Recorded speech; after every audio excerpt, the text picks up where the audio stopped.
অধিক পুষ্টিগুণ সমৃদ্ধ একটি খাবার হচ্ছে মিষ্টি কুমড়া। আর মিষ্টি কুমড়া দিয়ে আজকে খুবই সুন্দর একটি রেসিপি শেয়ার করব। আশা করি সকলের অনেক ভালো লাগবে। মাছ দিয়ে খুবই ডিলিশিয়াস একটি মিষ্টি কুমড়া রেসিপি। আশা করি সবার অনেক পছন্দ হবে এই রেসিপিটি।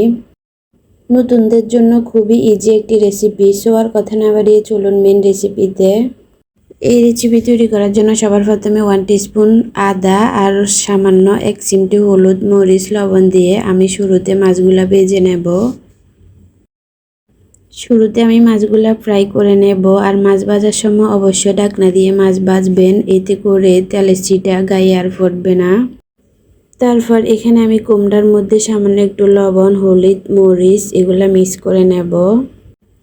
দেন আমি মাছের মতো সেমভাবে এই কুমড়াগুলো ভেজে নেব মাছের তেলের মধ্যে। শুরুতে কুমড়াগুলো একটু ফ্রাই করে নেব। আর এগুলো ফ্রাই হইলে মাছের মতো সেমভাবে নামিয়ে এক পাশে রেখে দেব। একটা পাত্রের মধ্যে 1 টিস্পুন হলুদ, 1 টিস্পুন মরিচ আর 1 টিস্পুন জিরা ধনিয়া, স্বাদ মতো কিছু লবণ মিক্স করে রেখে দেব। মাছ এবং কুমড়া দুইটাই আমার ভাজা কমপ্লিট। তারপর এগুলা উঠিয়ে এক পাশে রেখে দেব।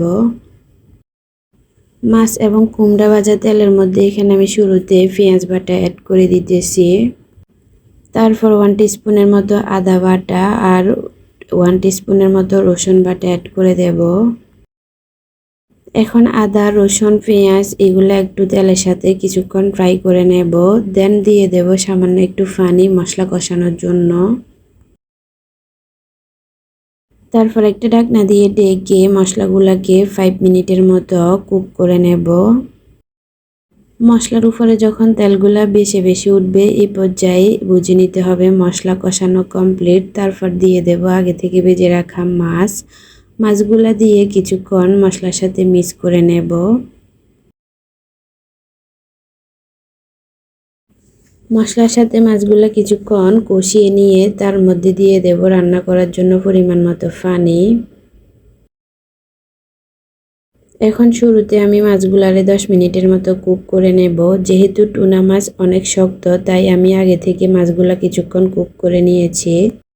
তারপর দিয়ে দিচ্ছি আগে থেকে ভেজে রাখা কুমড়ো। আর কুমড়োগুলো দিয়ে সেমভাবে কিছুক্ষণ কুক করব 10 মিনিটের মতো। সেমভাবে আমি আরও 10 মিনিট কুক করে এভাবে নেড়ে ছেড়ে তারপর উপর থেকে ধনিয়া পাতা ছিটিয়ে দেব। রেসিপি ভালো লেগে থাকলে অবশ্যই ফলো এবং সাবস্ক্রাইব করে রাখবেন, এতে করে পরবর্তী নতুন রেসিপি সবার আগে আপনার কাছে পৌঁছে যাবে। মাছের ঝোলগুলা যখন একটু ঘন হয়ে আসছে এই পর্যায়ে আমি চুলাটা বন্ধ করে এগুলা নামিয়ে রাখবো। ফুল ভিডিও দেখে তারপর কমেন্ট করে জানাবেন ভিডিও কেমন লেগেছে। ভালো লাগলে অবশ্যই শেয়ার দিয়ে অন্যদের দেখার সুযোগ করে দিবেন। পরবর্তী নতুন রেসিপি দেখার অনুরোধ রইল। সবাই ভালো থাকবেন। আল্লাহ হাফেজ।